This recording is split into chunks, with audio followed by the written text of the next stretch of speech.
Well, welcome everybody. Thank you for taking the time. I know it's probably falling close to a lunch hour for most of you that are on this webinar today. And I'm trying not to say it's the Nick and Nora show, but Nick and I will be your presenters today, and we're going to talk about the Trump accounts.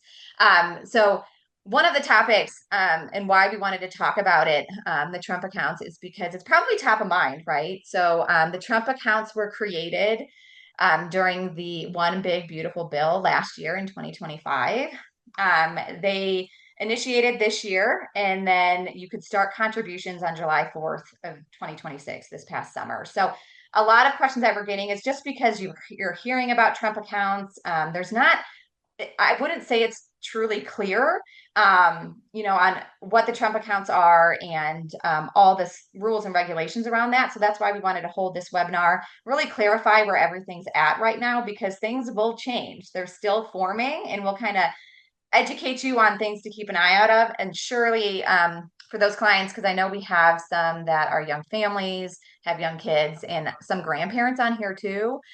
We'll make sure that we keep you guys informed as more information comes out. But with that, I'll kind of go through why Nick and I wanted to do this presentation together is because we kind of fall right into the Trump accounts, right? So you can see here we have all little ones that qualify for the Trump account. And more specifically, we each had babies the past year. So you can see mine, my three boys. This was a picture actually taken yesterday. My oldest went to kindergarten for the first day. So Micah was born, my youngest, in green, always smiling. He was born on March 2nd of 2025. So he qualifies for what is called the pilot program, and we'll go into detail on that. So Nick and I have gone through this. We have experience going through opening the accounts and everything. So we thought it'd be a good idea that we kind of present this to you guys. Yeah, that firsthand knowledge, getting the kids to stand still for a picture. I'm impressed you got one yesterday. I gave up. I was like, I found one that's a little bit older, but it works. So, Very good. All right, so let's kind of jump right in. Today we're going to talk all things Trump accounts, what they are, what is a Trump account, how is it taxed, and all the special rules and regulations. So the eligibility requirements, contributions, distributions, and tax consequences with those. Nick's going to dive deep into the investments because that's his world, and he'll provide some clarification on that. And then I think ultimately one of the biggest questions we get is, okay, well, now this is what a Trump account is. Should I be taking advantage of it? And how does it fit in my financial plan? So Nick and I will kind of talk about some advantages, disadvantages, and what we're recommending to clients in general. And then if you do decide to move forward, it's important to know how do you go about doing that? Like how do you open an account? Again, because it wasn't really super clear, but Nick and I have both went through that. So we're happy to kind of share exactly what to look out for. So with that, I'll jump kind of right in here is what is a Trump account? So a Trump account is, a new traditional IRA for children, right? So when you think traditional IRA, think tax deferred or tax delayed treatment on those accounts. But there are some special rules and regulations that we're going to dive deep into today that are unlike a traditional IRA that we know of. Ultimately, I think when this was presented in the One Big Beautiful Bill, was that it was more of a platform to encourage long-term wealth building.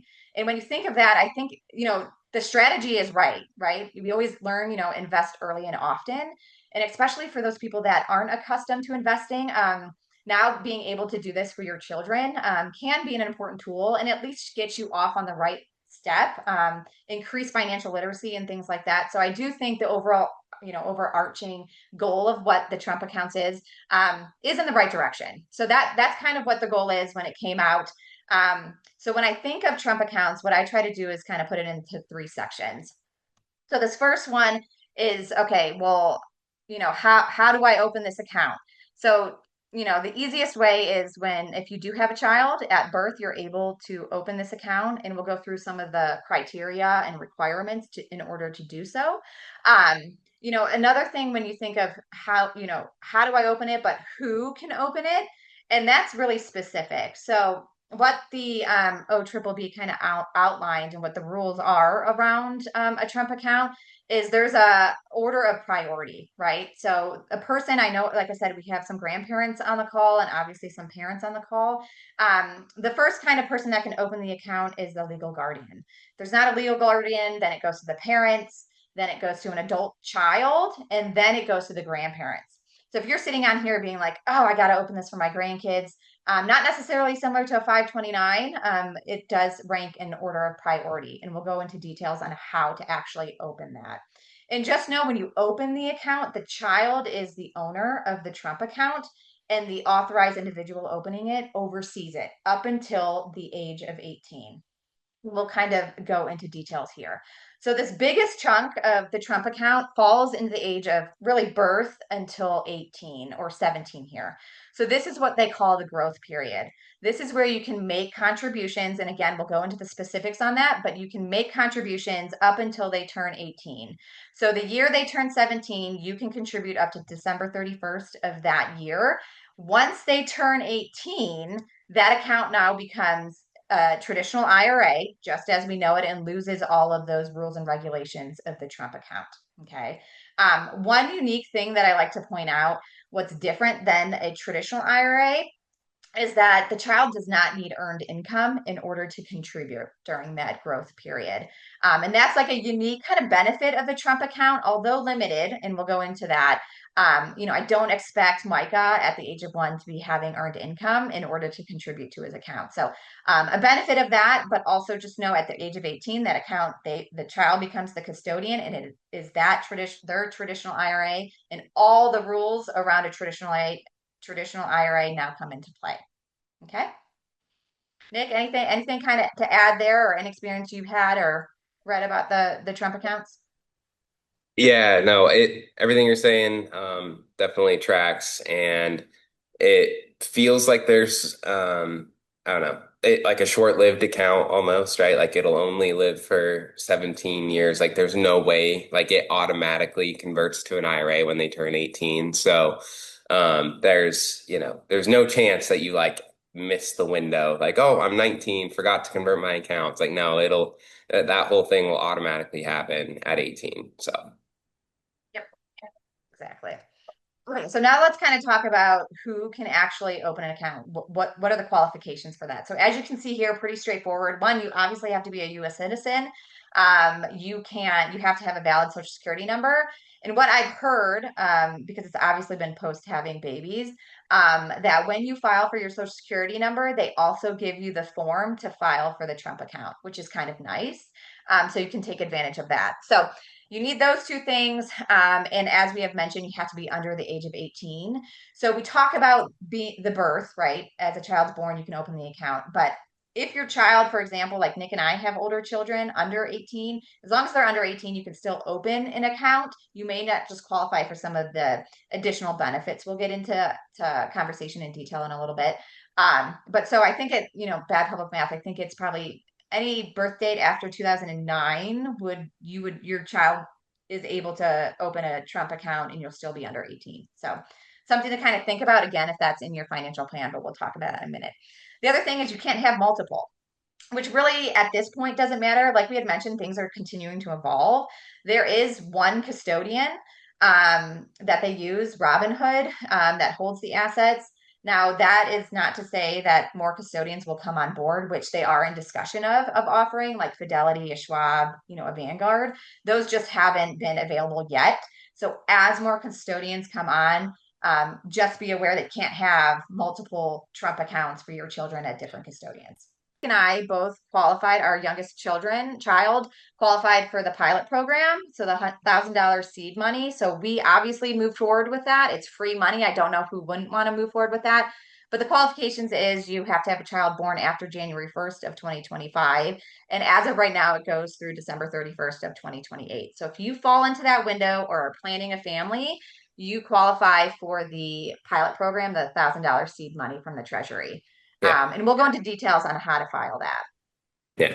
Not sure that's enough reason to go ahead and have that extra kid. But hey, extra $1,000, you know, better than stick in the eye, better than the $0,000 that our other kids got from the Treasury, right? So we'll take it. 100%. Yeah. Exactly. Exactly. All right. So now let's kind of spend some time on contributions, right? So one main, I would say more of a limitation, but there's a maximum annual contribution of $5,000 into a Trump account. And we'll go into detail because each contribution type does not necessarily go towards that $5,000 limit. So we kind of want to outline these five different types. So the first one is what we mentioned is the pilot program, that $1,000 seed money by the U.S. Treasury that does not go towards the 5,000 annual limit. This next one is very similar to a pilot program, but states, different philanthropic groups, different groups of people and corporations may offer similar seed money like the pilot program. So, for example, I believe if you're a resident of Indiana, they are offering, I think a certain amount of money up to the age of 5. I know philanthropic groups like, oh gosh, It the was Dell the Dell. Foundation. Yeah, the Yeah, Dell was they're the big one. offering Yeah. yeah, they're offering a certain amount of money if you fall in like a certain level of household income. I even looked up quickly like Colorado, and as of August of this year, so again, things are continuously changing. So I would check with your state. Colorado's offering something similar, but it's from a corporation. If you're in a community of this certain corporation, then they are offering a certain amount of seed money as well. So there is something additional. I don't know if I want to call it like free money, but it is just based on certain qualifications, but it has to be by an entire group. And you'll usually see those by state, philanthropic group, or by corporations. So just keep an eye out for that. Those do not go towards that $5,000 annual limit. Okay. Qualified rollovers. Probably not super important right now as there's only one custodian. But if more custodians come on board, if you are able to open up another one at a different custodian and roll the entire account over, that is considered a distribution, but it's more of a direct rollover, and all of those funds will come over into your new account, and that does not go towards the 5,000. But more to come on that. Again, probably not very useful right now because there's not any other custodians. So those top three do not go towards your animal maximum contributions. The next two do. So employer contribution. So if your employer offers an option to contribute to your child's Trump account, then that will go towards your $5,000 limit. Now, an employer, as of right now, has a max of $2,500 per year per employee that they can contribute to. So, for example, if Balance Wealth wanted to contribute to our Trump accounts, they could only contribute 2,500 total, and I would have to divvy that up between my 3 children. Okay. Now that is, scheduled to increase over the years. But again, as of right now for 2026, if your employer offers it, it's 2,500, and that'll go towards that $5,000 max. And then the last part is really all other contributions, friends, family, all those different types of contributions, those will go towards your $5,000 annual maximum contribution limit. Okay. And we'll kind of go through example, but pretty straightforward. In this example, Daisy was born on February 1st, 2025, so she does qualify for that pilot program. So she gets $1,000 seed money. During that first year, her mom decides to make a contribution into that in addition to the pilot program and contributes 2,000. Later that year, her aunt decides, oh, I want to contribute to Daisy's account. Let me do 500. Her employer contributes the max that year, 2,500 to her account. So when you think of all the contributions added up, $1,000 pilot program, 2,000 mom's contribution, 500 aunt, 2,500 employer, you have a total of 6,000. Although it's a max of 5,000, remember that pilot program does not go towards that max. So she hit her max, and it's all good. There's no overfunding. So pretty straightforward, but just to understand, I guess, especially for that pilot program, any additional contributions you would want to make an employer would be important to know. Okay. Mhm. So we talked about contributions. Let's talk about distributions. And really, again, this is happening from when you open the account to when the child turns 18. With a Trump account, it's pretty restrictive. There's not a lot of wiggle room in terms of distribution, similar to what we see with an IRA, but a little bit more restrictive. These listed here are qualified, but you probably won't come across many of them, right? So again, the rollover, it's considered a distribution, but more of a direct rollover when more custodians hop on board. A qualified ABLE account. So if you have a child with disabilities, there are some options for you to roll that into that type of an account. Extra excess contributions with I'm pretty sure they probably have some strong safeguards in place so you don't over contribute, kind of like what you would do for an IRA or Roth IRA. But if there's excess contributions, you can, take those contributions out. And then, unfortunately, if the beneficiary or the child, the owner of the account, passes away before they are 18, then there's some distribution allowances and rules around that. Okay. The other after the growth period. So, okay, I turned 17 this year, so I have until December 31st to contribute. Now, once I turn 18 next year, that account is mine. It becomes a traditional IRA. All those Trump rules are gone, and now I'm subject to the standard traditional IRA rules and regulations. So, as we know those, distributions are going to be most of those, and we'll go into detail on that, but most of those distributions are going to be taxed at ordinary income. If you make any withdrawals before 59 and a half, those are subject to a 10% penalty, with the exception of, as you can see here, higher education, medical cost, first-time home buyers, those will apply. But anything else outside of a qualified distribution before 59 and a half, those are subject not only to income taxes, but a penalty as well. I think it's important to note that most of the time when we talk about like saving for kids, or a lot of times it's education focused, right? And the Trump account is just like generally not the vehicle for education savings, right? So not for like whether it's like a private middle school, high school, or even just like normal college expenses. Trump account is probably not the right choice of vehicle there for those goals. This feels more like just like kind of what you said initially. It's like an extension or a way to get more dollars into the IRA, Roth IRA vehicles later. But like, so more of a longer term time horizon, retirement focused, not education focused in general. So, Exactly. Great points. And we'll kind of go back yeah, and forth on some pros and cons when we go to the strategy, but those are all exactly like wouldn't necessarily think this is a great vehicle if your goal was education, right? yeah, Okay, so those are kind of the distributions. Again, after 18, really all falls into a traditional IRA, and we'll go into some strategies on that. The next part, so we talked about contributions, distributions. A huge part of this is all the tax consequences, right? What am I paying when I actually do make distributions? And so I kind of broke it out into the contributions. So I think that's probably the easiest way to understand that. And we hear a lot of the term cost basis, right? So if you're not familiar with that, cost basis falls into these two types of contributions. So really what cost basis is an after tax contribution that you do not owe income tax on, right? Because fortunately the government realizes, okay, you're putting an after tax contribution on it. I'm not going to tax you twice on those funds, right? So what you would be taxed on is any growth from that cost basis. And I'll go through an example, so hopefully it'll make sense. So the two types of contributions that do create a cost basis is one, the qualified rollover contributions. It doesn't, you know,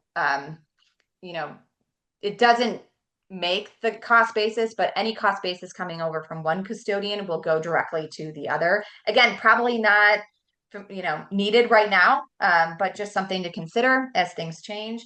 The most important part is contributions from other sources. So if I contribute $2,000 to my son's account, that is my cost basis. When hopefully he's 59 and a half and he takes that out, he will owe income tax just on that growth. So he will not be taxed twice on my 2,000 contribution. Okay, so that's yeah. cost based. Yeah, very different from like the way we think about normal IRAs is like every dollar that you pull out of it hits your, ordinary income tax. And we're generally speaking, we don't have the non-deductible IRA contributions hanging out in IRAs for like any of our clients under normal circumstances. So the Trump accounts create like this interesting caveat where, just like Nora said, the dollars that you put in, you don't get taxed on those same dollars when you pull them out. It's just the growth. So, very kind of interesting planning opportunity presents itself with that. So carry on, Nora. You're doing great. Yep, exactly. So let's hit on the other ones. These do not create a cost basis. So again, opposite of what that does is you're going to be paying income tax on all of those contributions. So any seed money that you get from the pilot program, specific state, uh, group, any like nonprofit, any corporation that you get, you will be taxed on that. And you're also taxed on an income tax rate from your employer contributions, okay? Because those are not after tax dollars, right? You've never been taxed on those. And when you think about, employer contributions, it's kind of like a bonus, right? Like it's not being taken out of your pay, but presented as a bonus. But you will be taxed on it, right? So not necessarily free money because you will be taxed, but necessarily an important thing if you're offered it. Okay. Yeah. And so this just like it sounds kind of crazy, I know when we're talking about it. So every year, like as these accounts go on for the foreseeable future, presumably if you're actively using a Trump account, you're going to have contributions from different places, right? Whether it's yourself or an employer or the pilot program or whatever. And so it is going to be a lot of like reporting to keep up with, like, okay, this was what I actually put in. This is what my employer put in, and those get taxed differently.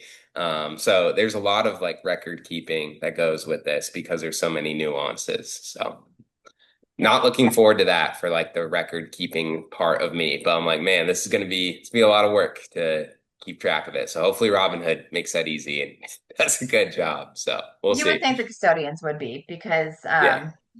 we only have one open right now, but again, it's not enticing me to have, more children just because of the account. But the more children you have, obviously, the more record keeping and accounts for Yeah. the Trump account that you have. This just goes into example to kind of explain.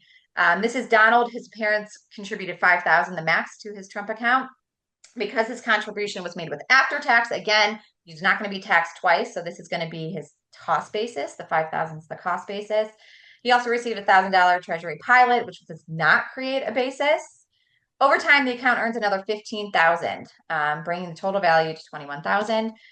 When he's 18, he decides, okay, he's going to withdraw the entire balance, the 21,000, for a qualified, so he's not going to be penalized, but for higher education expenses.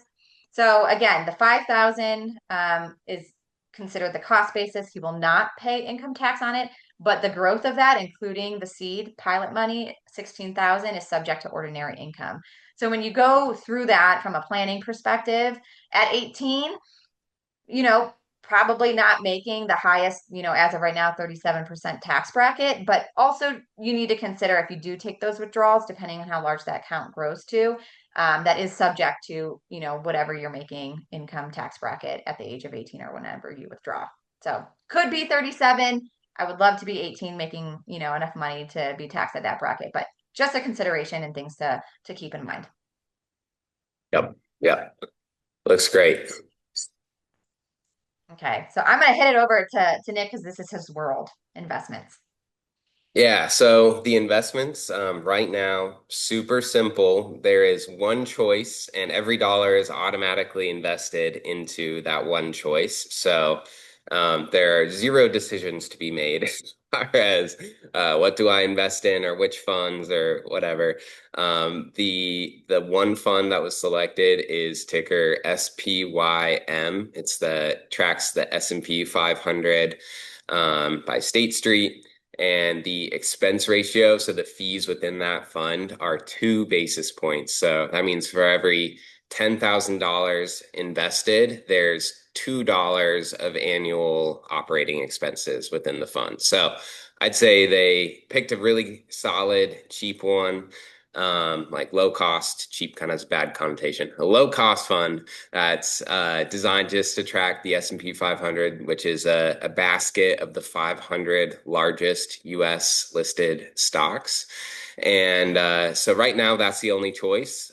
In the future, there may be more choices. So, we'll see, and maybe there'll be many things, but it's been kind of interesting. They've actually spent more time talking about what will not be allowed.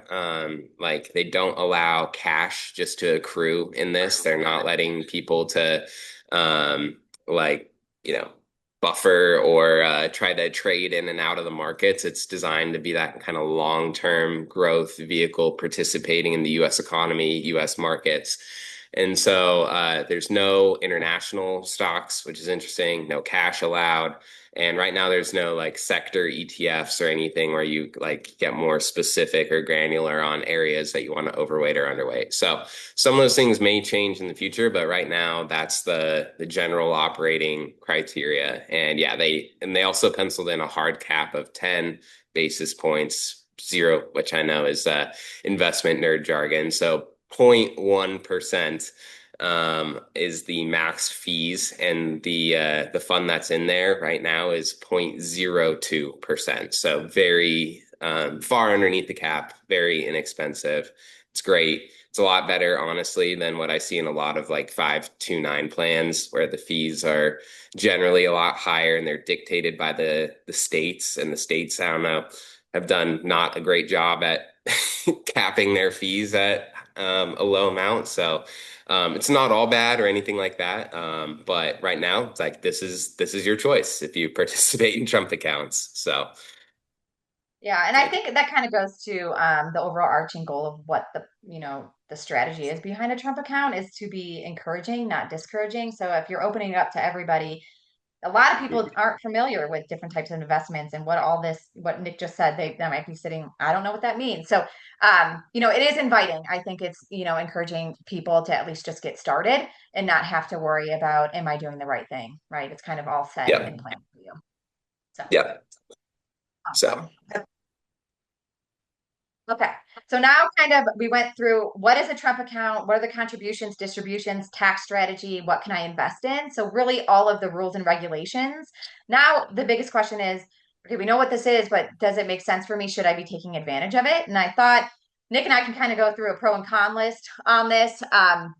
It from a financial strategy standpoint, aside from taking any, seed money that is just given to you if you meet certain qualifications, um, I'm finding it hard to fully recommend your next dollar going here, right? It's available, but may not be where, the best option for you.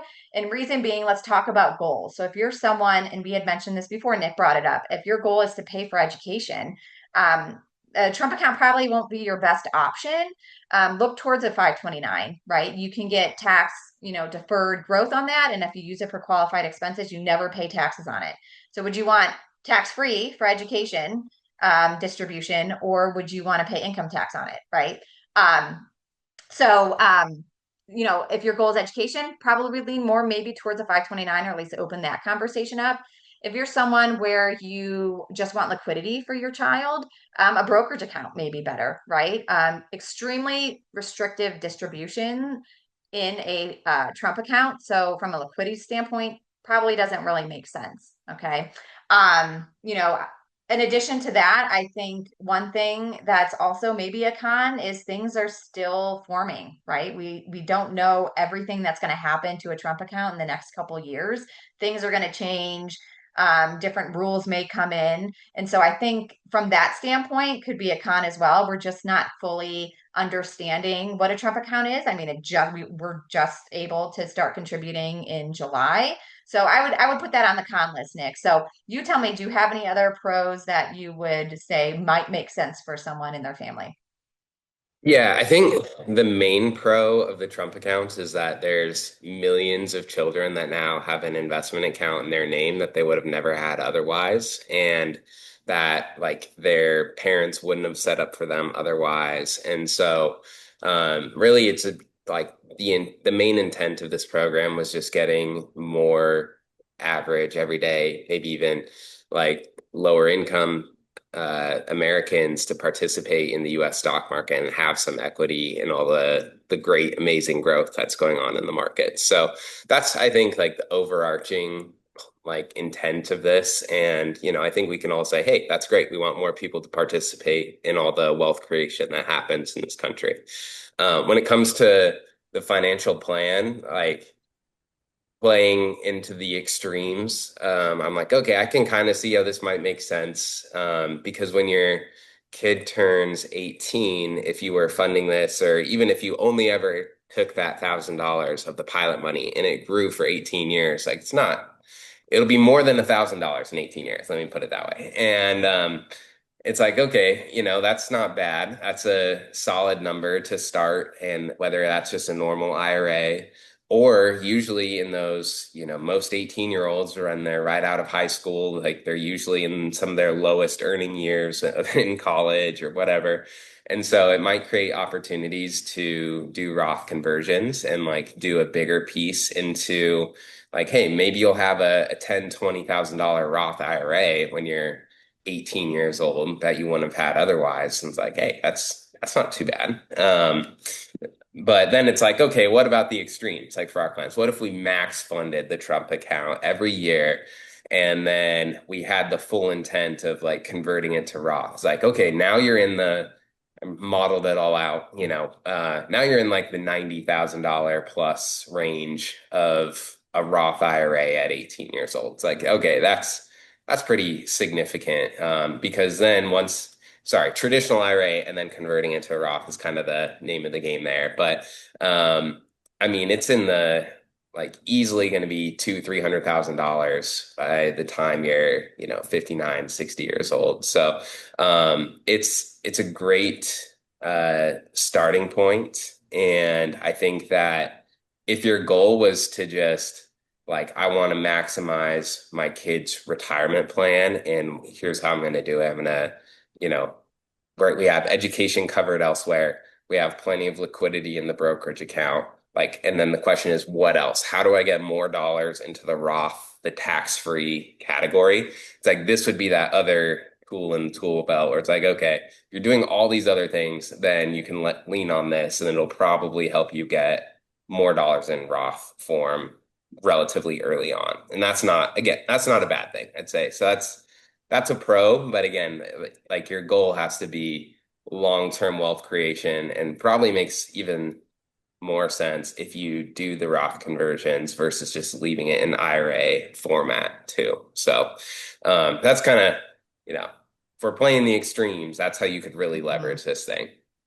Yeah, but could be powerful in the long run, like you mentioned, as Yeah. long as you plan for what that tax consequence is going to be on the conversion, right? Because you're going to pay income taxes on Hmm. that. But then also to consider it's not, the conversion doesn't go towards that, Roth IRA limit per year, right? So if it is 90,000, you can convert that to a Roth and still be able to contribute if you have earned income that, whatever that is, 18 years down the road, but as if it stays the same, 7,500, right? So could Hmm. be powerful just based on your goals. But I could say what I generally recommend if you fall in any pilot program for any free money, employer contributions, I would fully take advantage of that, right? Yeah. So if you at least fall in that bucket, um, we kind of Nick and I want to walk you through exactly how to open the account because we've both done it, right? We just went through it with our youngest children. Um, and I think the important part here is you actually have to take action. It's not automatically going to happen for you. And so, one of the easiest ways, at least when I did it, I filed a form 4547 when I filed my taxes for 2025. So, you can certainly do that. You're able to elect an opt in to the pilot program, the $1,000 seed money right there. Really, what that form has is one parent or guardian, whoever's opening the account, their information, and then your child's information, and obviously their social security number and everything that's filed in with your taxes. So, that form includes all of that, pretty easy. And then you'll get notified, and I'll kind of go through that. The other option you can do, you can download the Trump app, which you can go in, set up an account, and file the form there with all the information. And, the kind of baseline, which again, they probably don't recommend, but would be mailing it in. So obviously, if you're not into doing that with your taxes or doing anything digitally, you can obviously mail that in. So, with all that being said, once you do this, this is kind of what we went through. And I will put on this when we filed it on our taxes, my husband and mine, the accountant put my husband's name on the form 4547. So he was getting all the emails, which he quickly deleted because he is not, I do all the finances and everything, because that's my world, right? In our family, in our household.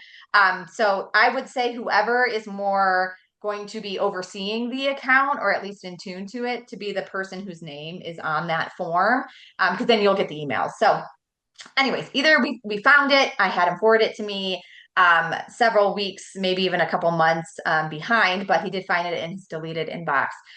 So just to be aware, because I know there's a ton of scams out there, but this is what it came from. It says, "Welcome to the Trump accounts." They received all the information from our tax filing, the IRS. It says, "Welcome, activate your account." And it kind of gives you the steps, right? So they're really driving towards this Trump app. So you can download that. That's what the Trump app looks like. So you can find it on your phone. It's pretty intuitive from there, right? You confirm a bunch of information. Um, you put your name in there, it's reviewing your account, and then Micah did qualify for the seed money. So, we're waiting up to 4 weeks for that, and then it'll be in your account as you log in. The app's pretty simple, walking through that. But so that was my experience. Just be on the lookout for who that email is coming from and making sure whichever spouse or guardian put your name on the account if you're going to be the one really overseeing the account until the child's 18. Yep. Yep. Another app. That's what we get. But, of all the apps, like it is pretty fluid, nice, clean user interface. So I don't mind it. But yeah, I did get the $1,000 deposit already for my son Caden. His account is now $1,020. So, the market is just growing. We'll take it.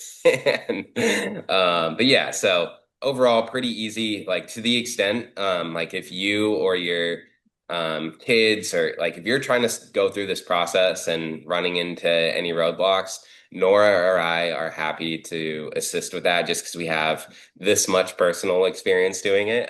We're happy to give an extra set of eyes to the extent that we can. I don't know how much help will be, but we certainly happy to take a stab at it with you if you get stuck. So Thanks, Nick. All right, so that really kind of goes through everything Trump accounts, what they are, how to contribute, what are the tax consequences, how to set it up, and should you do it in your financial plan. So if you do have questions specific, again, reach out to us or your financial advisor. We're happy to talk you through your options and put a strategy in place for you. But any questions come in, and I want to make sure I put our disclaimer here as well before I kind of look and see if anything came in. Okay. one note, question or answer is right now they live just inside of the Robin Hood world, and there's no way for like us as advisors to be attached to that in any way, shape, or form. So, which is fine, but just like giving that clarity, like we're happy to help with this, but it'll still stay exactly where it is in the current format for now. That may change, but right now that's the option. So, let's see. Oh yeah. Um, yeah, so Seeing the any question? If you maxing, just hit everything. No, I'm not seeing any yeah, questions come in. yeah. No, clarifying point. So if you max out the Trump account for 18 years, that's $90,000 of contributions. And if you just assume average market growth rate, that's $227,000 roughly when your kid turns 18 in a traditional IRA. And there'll be some portion that's basis probably there, and then some portion that's not. And then, if you convert that to a Roth over a couple years or something, I mean, you're looking at multi-million-dollar type of Roth IRA by the time they're 60 when you start with that much money at 18. So, can it move the needle? Absolutely. It's more of a jump start. I don't think it necessarily replaces any account like or anything. It's like, oh, we have Trump accounts now, so we're not doing this. It's like I think it's just more like an additional option for folks. So Good point. Good point. Thanks, Nick. yeah, cool. I had to get my numbers right. That was embarrassing. Yeah. Yeah. Well, I mean, if you think about it, $90,000, and let's just say it was your parent contributions, that's hmm 90,000 in basis. So if you're looking at 150 in growth, hmm um, Could be a good big chunk of income taxes if you convert the whole thing. But like you said, you probably do it in stages with planning. Yeah. Yeah. Awesome. All right. All right. Well, Well, thank you, everybody. I know I'm looking at kind of all our attendees, lots of young families, grandparents on there as well. So please reach out to us and we're happy to help you. We'll talk to you soon. Have a good rest of your week. cool. Thanks, guys. We'll see you.